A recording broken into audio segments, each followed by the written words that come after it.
Bienvenue à tous.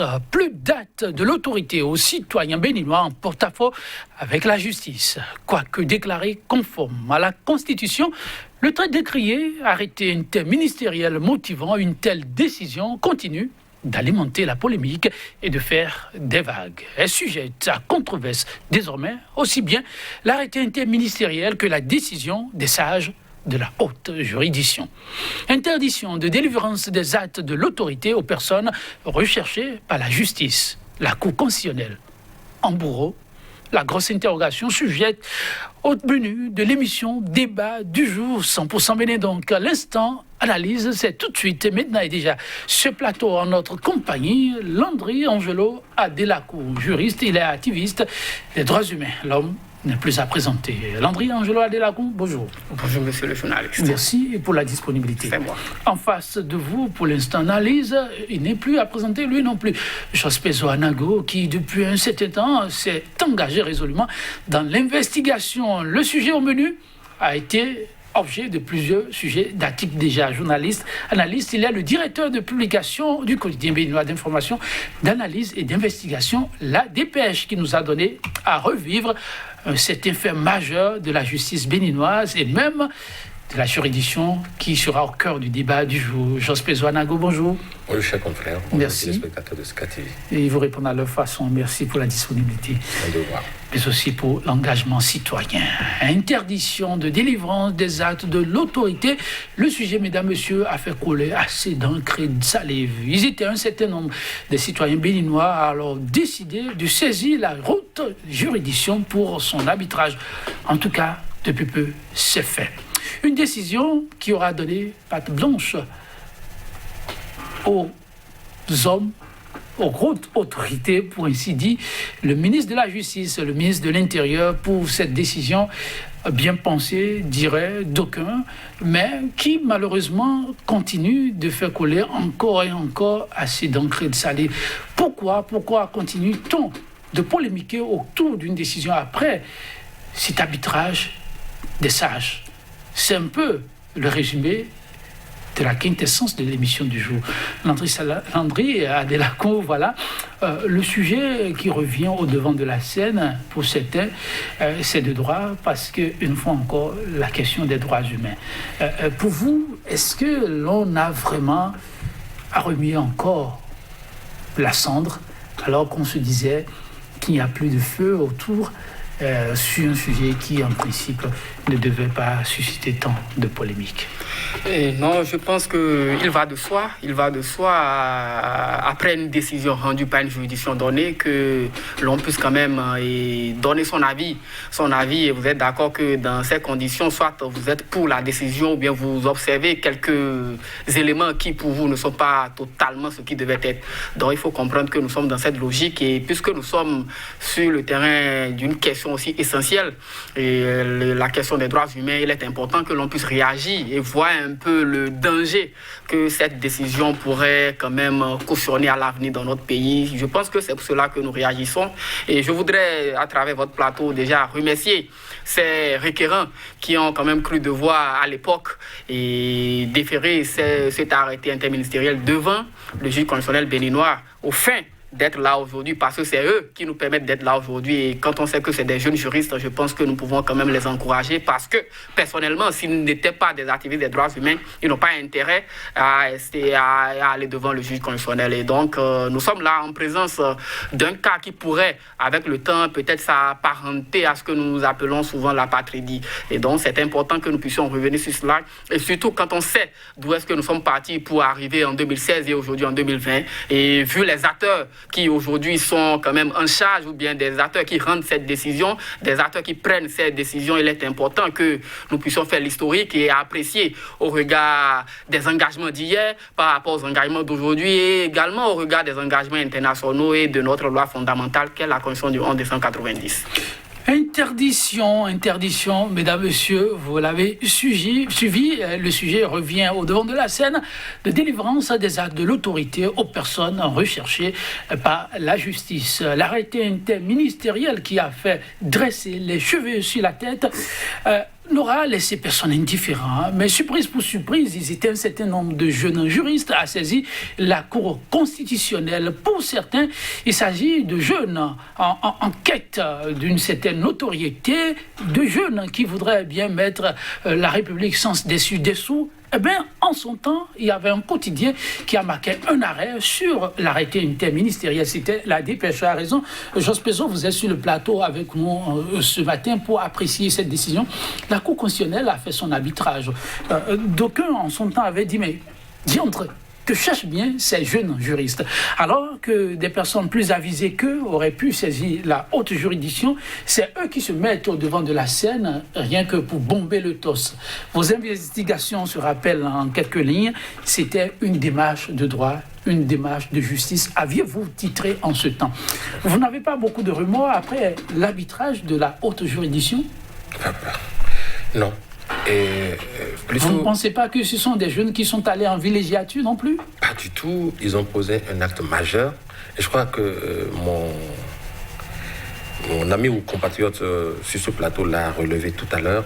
Il fallait le faire. Ce n'est pas parce que certains autres... Le pays est bourré d'intelligence et de personnes très avisées, mais il n'en demeure pas moins que chaque jour que nous vivons, il y a des actes qui sont posés sur lesquels beaucoup gardent le silence. Et certains réagissent. Parce que certains ont réagi, on ne peut pas pour cela les accuser de vouloir, n'est-ce pas, se faire une place au soleil. Non, c'est important. On a connu... Mais pour certains, le silence des personnes avisées, c'était à dire qu'il n'y avait pas de quoi aller déranger la tranquillité des sages en son temps. Non, certaines de ces personnes très avisées n'éprouvent plus le besoin de saisir cette juridiction qui devrait être noble. Dans tous les sens. Parce que je ne voudrais pas citer ici un certain prince Aboujan qui était passé tellement dans la régularité de saisir la cour que depuis un bon moment, on ne l'entend plus parler. Pas parce qu'il n'est plus au pays, mais il est essoufflé, il n'y trouve plus d'intérêt. Il y a aussi beaucoup de Béninois qui avaient l'habitude de saisir la haute juridiction, qui ne le font plus. Pas parce qu'ils n'y trouvent plus d'opportunité pour le faire, mais cela ne sert plus pratiquement à rien. Mais ce n'est pas pour ça qu'il ne faut pas du tout le faire.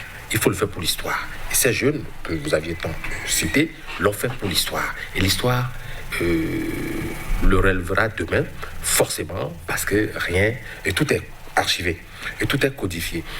Moi, je peux dire, en termes d'archives, et que il me vient à l'esprit cette déclaration fracassante d'un citoyen, un homme de droit, pour ne pas citer maître Quenom, par exemple, l'avocat d'un citoyen, je veux nommer Talon, Patrice Talon. Quand vous dites maître Quenom, ils sont un certain nombre, vous pouvez parler de l'actuel garde des Sceaux. L'actuel garde des Sceaux, citoyen béninois, avocat à l'époque du citoyen Patrice Talon.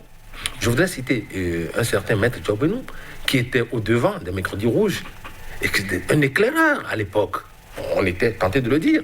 Et donc ceux-là ont battu le macadam, ont organisé des meetings pour montrer à quel point il était dangereux, n'est-ce pas, d'interdire à un citoyen de jouir de ses droits, le droit de détenir ses pièces. Le maître Quenom était allé très loin pour parler de vandalisme d'État, en disant qu'il faut se mobiliser pour dénoncer cet acte qui consiste à interdire ou à empêcher un citoyen de jouir de ce droit, un droit civique, un droit politique, un droit civil. Aujourd'hui, c'est multiplié par 10 ou par 100 ce qu'ils ont dénoncé en 2015 seulement. Ceux-là, aujourd'hui, sont au devant de la scène. L'un est à la Cour constitutionnelle, l'autre est au ministère en charge de la justice.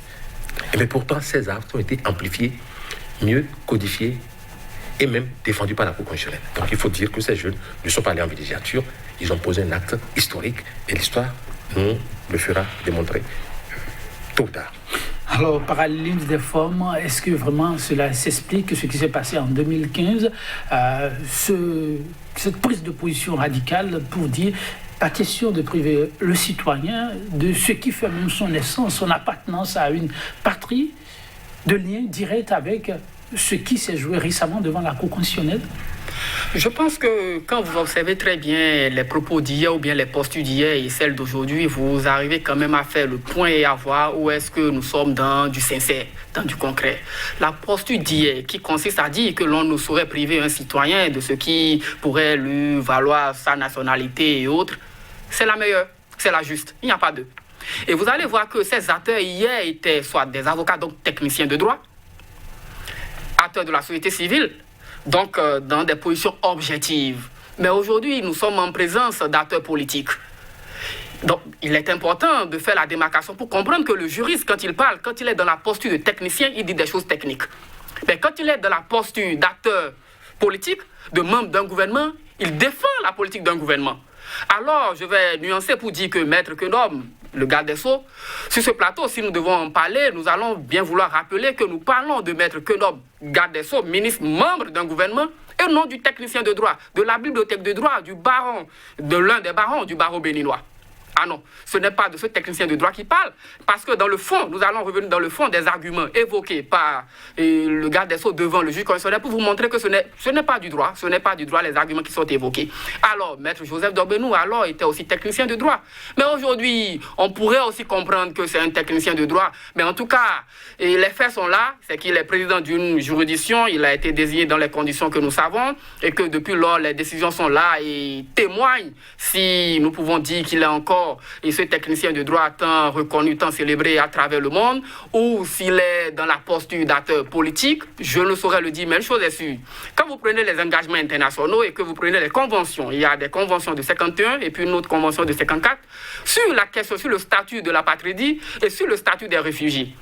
Est-ce que vous voyez? Ces conventions vous disent clairement que l'État ne saurait poser des actes pour contraindre les citoyens à se retrouver dans des cas d'apatridie. C'est-à-dire quoi? Des citoyens qui n'ont plus de nationalité, les citoyens dont aucun État ne revendique la nationalité. Alors, quand vous prenez une décision qui dit que des citoyens donnés d'un État ne peuvent plus demander des actes d'autorité, certificat de résidence, attestation de résidence, certificat de nationalité, passeport, carte d'identité et autres, alors dites-nous, lorsque le citoyen vient dans une période où ses papiers sont, je dirais, à expiration, viennent à s'expirer, il se retrouve dans quelle situation? Puisque la preuve d'appartenance à un pays, à une nationalité, c'est entre autres la carte d'identité, le passeport, le certificat et autres. Mais vous dites que ce citoyen ne peut plus l'avoir. Sommes-nous en train de créer une sorte d'apatridie ou pas? La réponse est oui. La réponse est oui. Et les jeunes collègues dont je parlais ont bien mentionné des dispositions qui sont des dispositions concrètes devant lesquelles le Bénin, notre État, se reconnaît. C'est la loi fondamentale, c'est la Charte africaine des droits de l'homme et des peuples, c'est la Déclaration universelle des droits de l'homme et des peuples. Même si le garde des Sceaux a cru devoir faire dire ou dire clairement, de façon expresse, dans ce que nous avons lu, que la Déclaration universelle des droits de l'homme ne fait pas partie intégrante de la Constitution. Ce n'est pas juridique. Je suis désolé, mais ce n'est pas juridique de dire des choses comme ça. C'est le fondement. Je veux comprendre que, étant avocat ou bien dans une procédure, l'on a l'obligation de tout mettre en œuvre pour gagner. Mais il ne faut pas perdre de vue que lorsque le juge constitutionnel rend sa décision, il met vos arguments, les arguments des deux parties, et lui, il tire maintenant ses considérants pour aller tirer la décision. Cela voudrait dire que les doctrinaires, les étudiants ont accès à cette décision et voient les arguments évoqués. Aujourd'hui, cet argument évoqué par le garde des Sceaux béninois fera date, c'est écrit, ça ne s'effacera pas. Mais je voudrais dire ici, sur ce plateau, que c'est une contre-vérité, malheureusement. La Déclaration universelle des droits de l'homme, quoique non contraignante, au départ, a pris part des chemins pour avoir force juridique dans la plupart des États. C'est la constitutionnalisation. On parle de déclaration parce qu'effectivement, en droit international, la déclaration n'a pas une force juridique, n'a pas une force contraignante, c'est vrai. Mais les États ont repris la Déclaration universelle des droits de l'homme dans leur constitution à travers le préambule. Or, quand vous allez bien dans l'interprétation, le préambule fait partie de ce que nous appelons le bloc de conditionnalité, qu'on remet dans la Constitution. Et là, je pense qu'il y a des articles, je ne sais pas, celui qui a rédigé la réponse, la réplique du garde des Sceaux, il y a des articles, je suis tiré un article par exemple, quand vous prenez le préambule de la Constitution et le juge constitutionnel africain, un article célèbre écrit par un juriste sénégalais, et bien d'autres articles. Et c'est clair que tous les textes qui sont rappelés dans le préambule font partie de ce que nous appelons le bloc de conditionnalité. On ne saurait dire aujourd'hui que la Déclaration universelle des droits de l'homme n'a pas une force contraignante. Elle a une force contraignante parce que les États l'ont insérée dans leur constitution. Or, la constitution a une force contraignante. C'est lorsque vous prenez la déclaration elle-même, comme ça, ex nihilo, que vous êtes fondé à dire qu'elle n'est pas contraignante. Mais lorsque vous regardez le processus d'intégration, d'internalisation de cette déclaration dans le droit positif béninois et bien d'autres droits positifs, vous dites tout simplement que la Déclaration universelle des droits de l'homme au Bénin a une force contraignante. Et heureusement, le garde des Sceaux n'était pas en face de requérants qui n'avaient pas le bagage nécessaire pour faire la distinction. Ils l'ont rappelé, quand j'ai relu la décision, ces requérants l'ont rappelé au garde des Sceaux pour lui dire qu'au Bénin, la Déclaration universelle des droits de l'homme et des peuples a une force contraignante. Et heureusement également, le juge constitutionnel béninois, en s'alignant sur ses prédécesseurs, a repris les dispositions de la Déclaration universelle des droits de l'homme et de la Charte africaine des droits de l'homme pour rendre sa décision. Cela voudrait dire que dans une démarche indirecte, le juge constitutionnel béninois a rappelé au garde des Sceaux qu'au Bénin, la Déclaration universelle des droits de l'homme a une force contraignante. Donc il est important d'apprécier au regard de ces arguments si nous sommes en présence du technicien de droit célèbre, une bibliothèque, un des barons, comme je le dis, ou si nous sommes en présence d'un acteur politique. Nous sommes en présence d'un acteur politique. Hier, dans sa posture, c'était le technicien de droit. Et tout ce qu'il disait hier, avec l'éminent professeur Joseph Dorbenou, tout est vrai. Jusqu'à aujourd'hui, tout est vrai. Jusque, comme on le dit au Parlement britannique, et what you say depends of where you sit. Donc, ce que vous dites dépend de là où vous êtes assis. Et c'est le constat que nous faisons. Alors, tout simplement. Si ce que l'on dit dépend de là où on est assis, est-ce qu'on devrait faire le débat? Oui. Moi, je dis qu'il faudra faire le débat. Il y a le bon sens et la logique. Moi, je ne voudrais pas parler en termes de technicien de droit, ce n'est pas mon dada.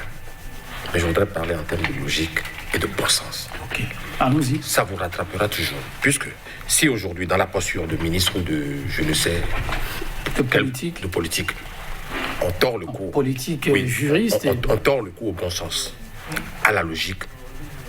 Quelque part, on peut manquer de conséquences lorsqu'on ne sera plus dans cette posture. Avec quel regard le professeur va-t-il retrouver sa chair? Va-t-il retrouver ses élèves, ce qu'il adule? Comment pourra-t-il dire ce qui est et qu'il a toujours défendu et qu'entre-temps, il a bafoué? C'est à partir de ça que moi, je voudrais faire appel. Parce qu'il ne lui suffira pas simplement de rappeler la célèbre phrase What you say depends on where you sit. Eh bien, évidemment, cela devient une maxime, mais ce n'est pas la logique. Je parlais du bon sens et de la logique. Le bon sens ne pourra jamais, à satiété, me satisfaire quand on me dira ça dépend de là où je suis. Non. Est-ce que là où je suis pourra me permettre, n'est-ce pas, de devenir le voleur, le braqueur? Et puis, je vais m'en enorgueillir pour dire, j'ai volé, j'ai braqué parce que j'étais à la mauvaise place. C'est faux. Et donc, le bon sens me recommande de ne pas voler, de ne pas braquer, pour pouvoir dire, ce n'est pas bien de braquer. Puisque j'ai toujours passé tout mon temps à apprendre à mes ouailles que voler, ce n'est pas une bonne chose. Brimer les droits, c'est la mauvaise des choses. Et donc, attenter à la liberté et autres, c'est une mauvaise chose. Et me voilà brusquement en train de leur dire, ça dépend de là où on est.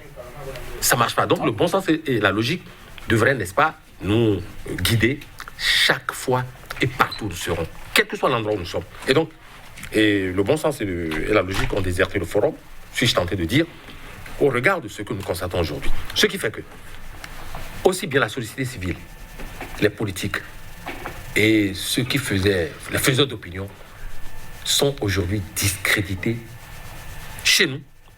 Et même lorsqu'on regarde l'exemple du Bénin, sont discrédités ailleurs du fait des comportements qu'on note depuis 2016 au pays. Il faut avoir le courage de le dire. Je mets au défi quelques professeurs aussi influents qu'ils soient demain de se mettre devant un parterre d'étudiants pour péréronner et leur apprendre les bonnes manières. Ça ne marchera plus, malheureusement. Du fait de ce que on va rappeler, je vous en prie, j'ouvre une parenthèse pour dire, il y a une décision tout récemment où certains journaux ont repris à tue-tête ceci, à la limite, c'est ahurissant. On dit, la Cour constitutionnelle a débouté le président de la République. Et puis, ça a créé un tollé. Les gens, c'est l'irréalité générale. Les gens en riaient. Les gens en bavaient parce que, au Bénin de la rupture, c'est s'amuser avec la population que de dire que la Cour a débouté le chef de l'État. Quel que soit ce que le chef de l'État fait, quel que soit l'acte qu'il pose, il est toujours accompagné par la Cour constitutionnelle. Je ne fais que traduire ce qui se passe. C'est la lecture que vous en faites. Pas moi seulement.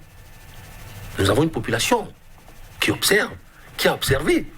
Le Bénin n'est pas né ex nihilo, n'est pas sorti seulement d'il y a 3 ans, 4 ans, 5 ans. Donc le Bénin a une histoire. Et quand on compare tout ce qui se succède, on se dit, ça, c'est du pipeau. Et donc cette décision, par exemple, devrait appeler chaque citoyen à réfléchir, à se dire, mais tiens, mais non, les gens en ont ri, parce qu'on n'y croit pas.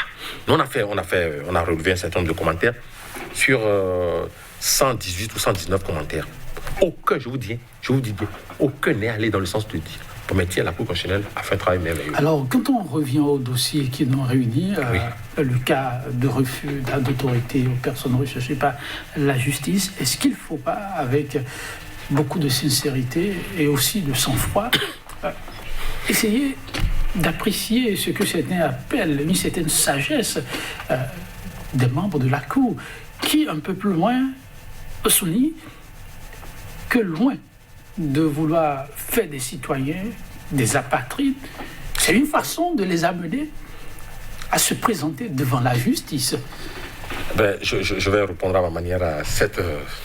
c'est une boutade. Excusez-moi, c'est une boutade dit ainsi. C'est une boutade. Je ne voudrais pas me permettre de dire que la Cour est en train de se livrer à une boutade, mais c'est une boutade.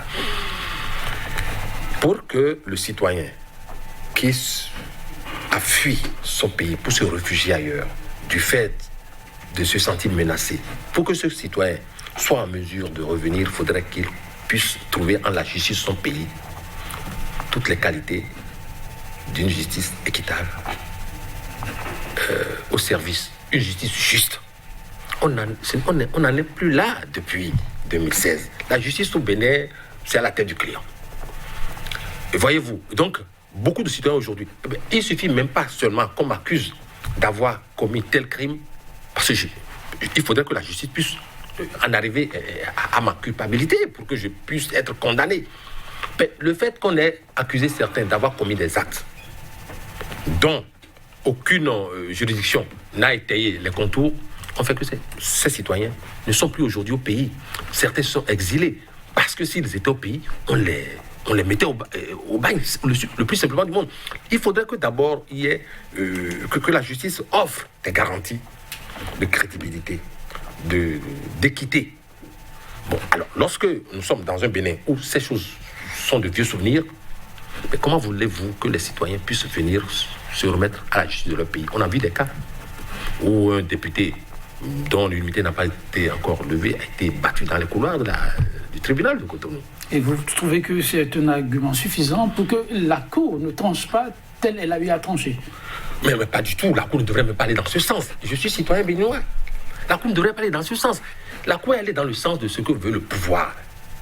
Et c'est dangereux. Ne voyez-vous pas? C'est très dangereux. Beaucoup de citoyens aujourd'hui sont hors du pays pour fuir des exactions, pour fuir des représailles, pour fuir des menaces. Voilà qu'on ne peut plus leur délivrer les actes dont ils ont besoin. Parce qu'il y a une différence entre avoir sa carte d'identité, son acte de naissance, son certificat de résident à jour, ou tout ce qu'on veut, que d'avoir de problèmes à la justice. Si j'ai des problèmes à la justice, cela ne veut pas dire que je suis condamné d'office. Encore qu'au Bénin, aujourd'hui, vous pourrez être condamné à 20 ans sans avoir commis un acte criminel. Vous dites au Bénin? Au Bénin, vous pourrez être assuré d'être condamné à 20 ans de prison sans avoir commis l'acte pour lequel vous êtes condamné. Faites de l'histoire ou de la prophétie ou... Non, mais écoutez, il y a des citoyens qui ont été condamnés. Je veux citer le cas de Sébastien Javor. Il a été condamné à 20 ans. Et puis il y a une juridiction supra qui a démonté pièce par pièce ce qui s'est passé. Et donc, aujourd'hui, ce citoyen est condamné. On l'a condamné juste pour des faits politiques.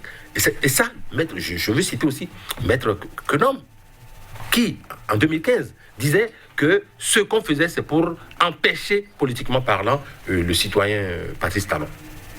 Non, mais écoutez... Empêcher de faire quoi? De compétir, de se positionner, par exemple.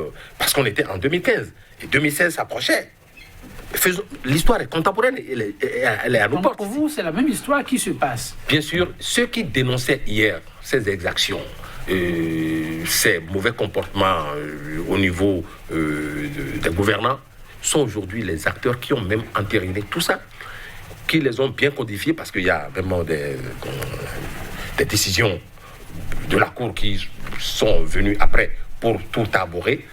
Ce sont ceux-là aujourd'hui qui sont à la manœuvre, qui entretiennent ce qu'ils avaient vaillamment défendu. Et donc, moi je dis, on ne peut pas... C'est-à-dire, aujourd'hui, ceux-là, ces citoyens sont devenus des apatrides.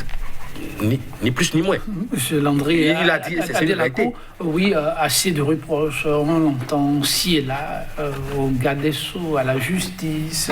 Mais quand on prend le cas qui nous réunit, comme je l'ai dit, les sages, de par leur décision, au-delà des autres arguments qu'on peut citer, sur lesquels on reviendra, mais lorsqu'on dit que la démarche participe à ce que le citoyen puisse finalement venir répondre de ses actes, est-ce qu'au-delà de tout, il n'y a pas de la sagesse dans cette décision, comme le relèvent certaines personnes?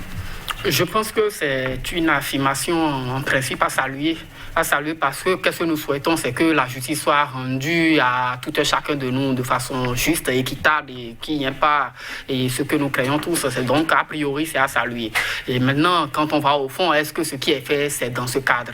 C'est là où il faut s'interroger parce qu'on aurait bien voulu que les gens viennent répondre si la justice, elle était, et je dirais, impartiale, indépendante et tout ce qu'on sait, et que les droits au procès équitable étaient réellement garantis. Et malheureusement, je peux aujourd'hui, en me basant sur les nombreuses ordonnances de la Cour africaine des droits de l'homme, dire que nous pouvons dire clairement que la justice semble ne pas être impartiale, semble ne pas être indépendante, et puis les droits des justiciables semblent ne pas être respectés. En tout cas, en me basant sur les ordonnances de la Cour africaine des droits de l'homme et des peuples, que tous ceux qui nous suivent peuvent bien évidemment télécharger sur le site de la Cour.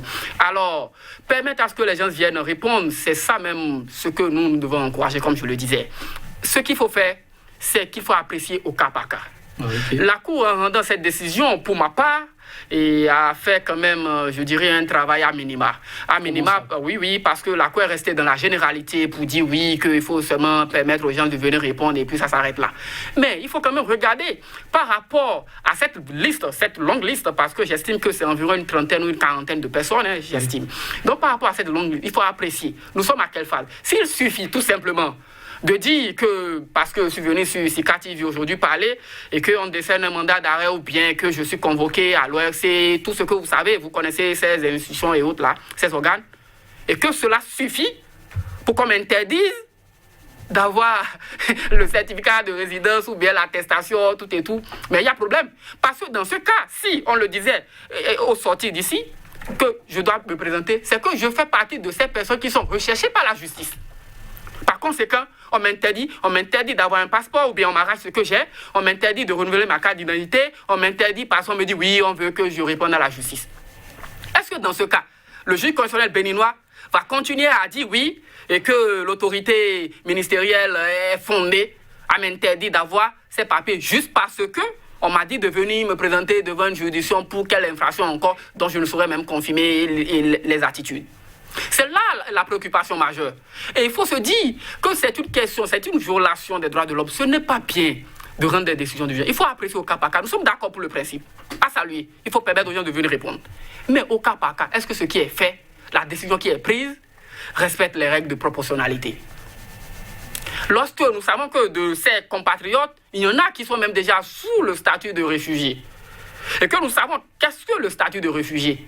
En quoi est-ce que celui-là, pour venir répondre à encore un problème de acte de naissance, de certificat, de casier judiciaire et autres? Avec le statut de réfugié, en principe, on devrait lui permettre d'entrer en possession de ses papiers. Voilà, c'est ça, parce que désormais, il est sous la bannière de l'ONU, des Nations Unies, c'est ça.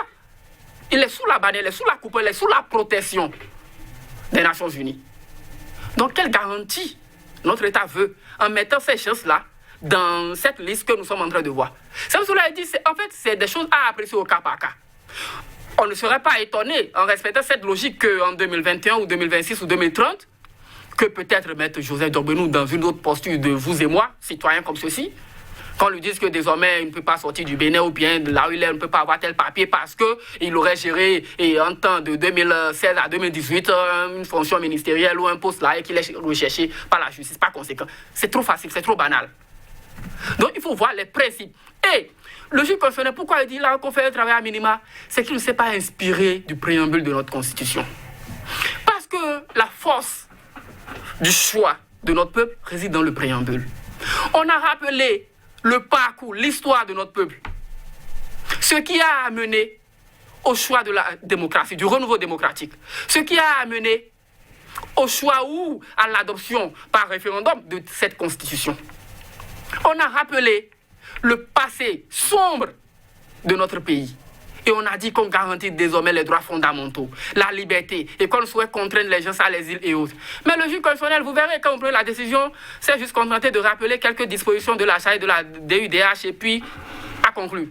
Pour dire non, qu'on ne souhaite même conclure sur les autres moyens, les questions de présomption d'innocence.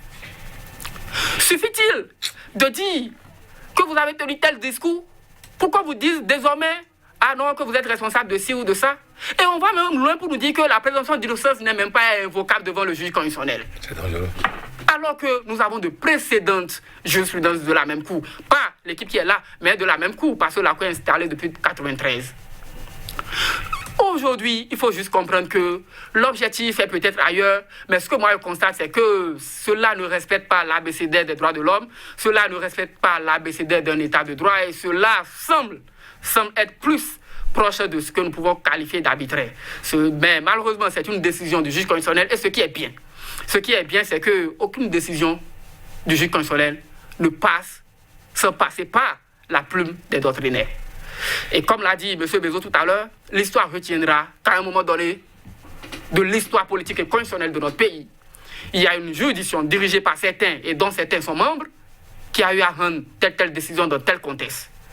Parce que le juge constitutionnel n'a pas seulement vocation à s'asseoir juste sur les questions de normes ou de constitution pour rendre. Il apprécie, au regard des faits, du contexte et de l'histoire de chaque peuple. C'est cela qui détermine la décision que le juge doit rendre. Mais en rendant de telles décisions, et vous allez voir en plus que l'arrêté interministériel a été pris avant la condamnation de certains citoyens. Avant la condamnation de certains citoyens. Certains sont donc fondés à dire, tel qu'on l'entend, que l'objectif c'était de vicier ou de verrouiller quelque chose. Mais après, il y a eu la condamnation qui est venue régler le tout. Parce qu'avec la condamnation, déjà, vous savez que vous ne pouvez plus prétendre aller à une élection, n'est-ce pas? Donc, ceux qui le disent, moi, je ne sais pas si c'est vrai. Ceux qui le disent, on peut quand même essayer de les comprendre. Mais aujourd'hui, on rend cette décision comme ça. Je pense que le juge constitutionnel avait l'opportunité. Parce que, comme je l'ai dit, avec la décision déjà des 20 ans et autres, là, le juge constitutionnel pouvait dire maintenant non, que vous ne pouvez pas le faire, il faut apprécier au cas par conséquent, vous pouvez permettre à tel citoyen d'avoir son acte et de lui permettre de revenir. Vous dites de ne pas avoir son acte et de revenir. Lorsque vous êtes à l'étranger et que votre passeport expire, et qu'on vous dit que vous ne pouvez pas avoir droit au renouvellement de votre passeport, vous rentrez au pays comment? Pour venir répondre à la justice dont on parle. Vous rentrez au pays comment? C'est de cela il est question. Donc, il faut aussi s'assurer de ce que l'on a pris les mesures nécessaires. Mais ce qui se fait, que je m'insurge un peu contre ce qui se fait, et je voudrais prier tout simplement que ni le juge constitutionnel béninois, ni le garde des Sceaux, ni le chef de l'État, ni ceux qui nous gouvernent aujourd'hui, ou ceux qui applaudissent comme ils le veulent légalement, que personne d'entre nous ne se retrouve dans une telle situation demain. C'est très important. Que personne d'entre nous ne se retrouve dans une telle situation demain.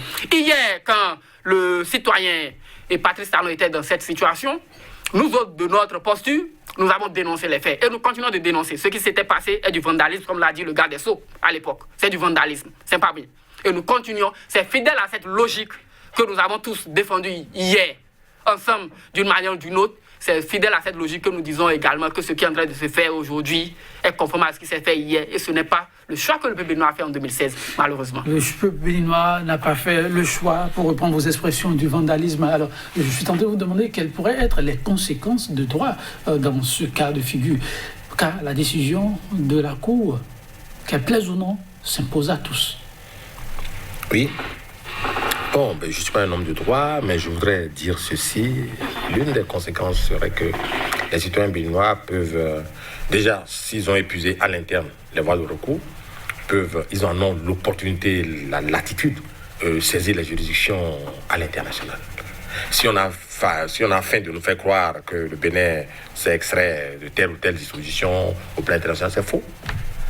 Pour ce qui concerne la Cour africaine des droits de l'homme et des peuples, nous en avons encore pour 11 bons mois. Et après ce délai, le Béninois peut encore saisir des juridictions internationales par d'autres biais jusqu'à l'ONU. Cela est faisable. Donc, c'est de ne pas s'arrêter. Ceux d'hier qui sont aujourd'hui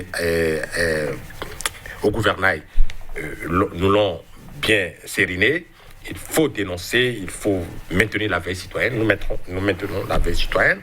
Et l'actuel ministre, qui était avocat du citoyen Patrice Talon, disait: il faut surtout que les hommes de médias, les journalistes dénoncent cela, que l'opinion nationale et internationale soit informée. Nous le ferons. C'est une très bonne chose, nous n'en avons pas lâché du lest, nous ferons cela et je le ferai partout où je serai aussi. Tant que j'aurai une petite parcelle de liberté, je le ferai. Vraiment, je dénoncerai cela nuit et jour. Et donc les conséquences, c'est qu'aujourd'hui, il y a des Béninois, des apatrides. Malgré eux, ils ne sont pratiquement plus d'aucune nationalité. Il y en a dont les pièces ont déjà expiré depuis longtemps et qui sont dans la nature, du fait de leur propre pays. Les conséquences, c'est que tout Béninois a la latitude de saisir des juridictions au plan international. Puisque, au plan national, on se rend compte que les décisions de la Cour sont sans recours, n'est-ce pas? Et donc, les seuls recours qui nous restent, c'est à l'international. Et le Bénin a beau ne pas aimer, c'est ce qui va se passer. Le gouvernement a beau ne pas aimer cette posture que certains adoptent, et c'est ce qui va se passer. Il faudra que toutes les voies de recours soient épuisées. Et je pense qu'à l'international, il y a aujourd'hui des juges. Les juges sont dans l'équité, les juges sont dans le droit, ce que nous avions déjà perdu au Bénin. Et donc, à l'international, il y a des conséquences qui vont continuer et par se faire entendre, et on verra ce que ça va donner. Oui, André Alé-Delacour, il ne faut pas se contenter de dénoncer sans le dire votre vis-à-vis. Ce qui s'est fait devant la haute juridiction doit être connu de tous et qu'on doit pouvoir le dire avec toute la verve possible. C'est à cela que le Béninois doit se résoudre désormais?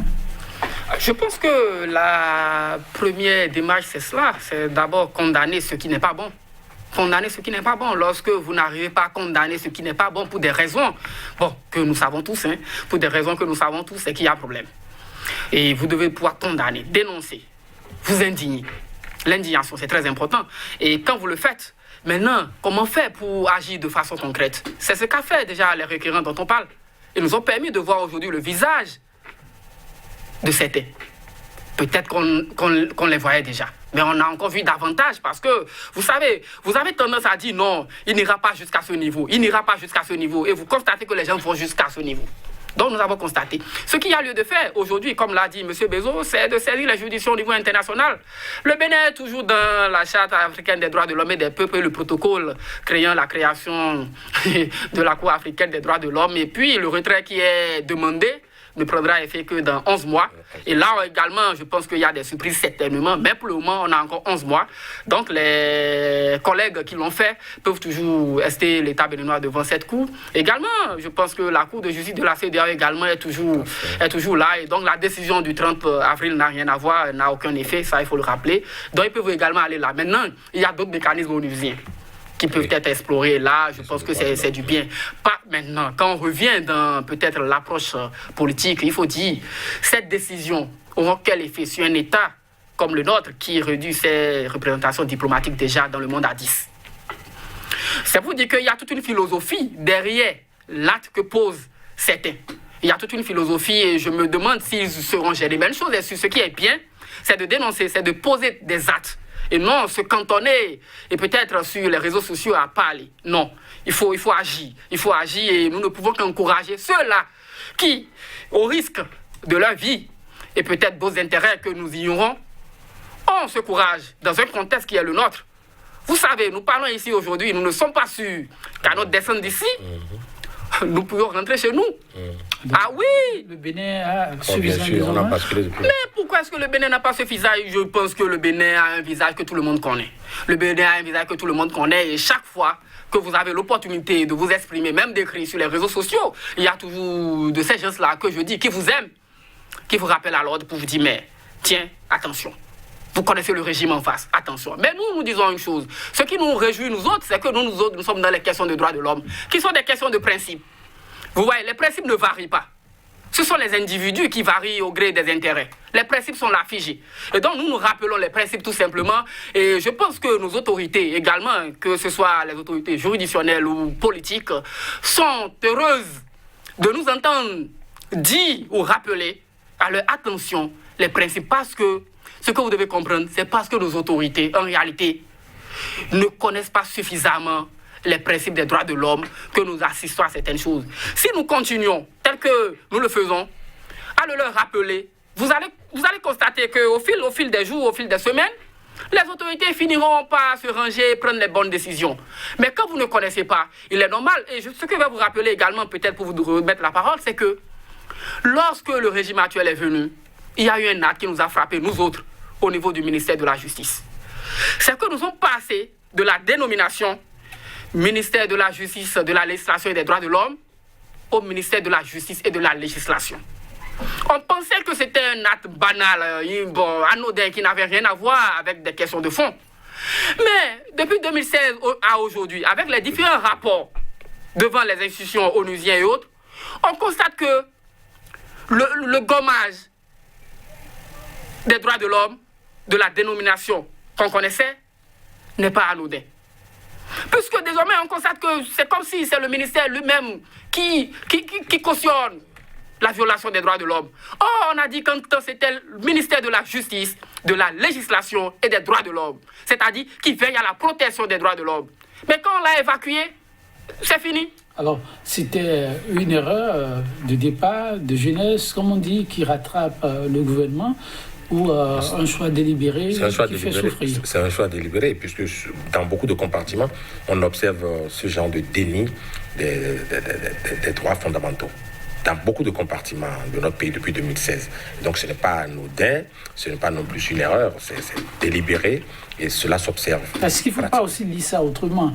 Il y en a qui disent ouvertement que les questions des droits humains ressassées à longueur de journée, parfois plombent des ambitions de développement. C'est totalement le contraire. Observez bien, dans tous les coins du monde où les droits sont observés, respectés, vous allez voir, il y a de l'émergence, la réflexion est féconde. C'est-à-dire, on crée, on imagine et on accomplit. Le développement s'installe. C'est plutôt là où il n'y a pas de droits humains observés. Vous concluez? Oui, pour dire que vivement que les uns et les autres puissent se ressaisir parce que le Bénin a une histoire et nous aimons la liberté. Les droits humains, ça fait partie de notre vécu quotidien. Donc le Béninois ne saurait rester au bagne, ne saurait être comprimé dans cette... Merci à vous, Jos Pezo, monsieur André Alelacon. Oui. Je voudrais juste dire comme mot de fin qu'il n'y a point de développement sans respect des droits de l'homme. Il n'y a point de développement sans lutte contre l'arbitraire. Il n'y a point de développement sans la justice la vraie. Merci.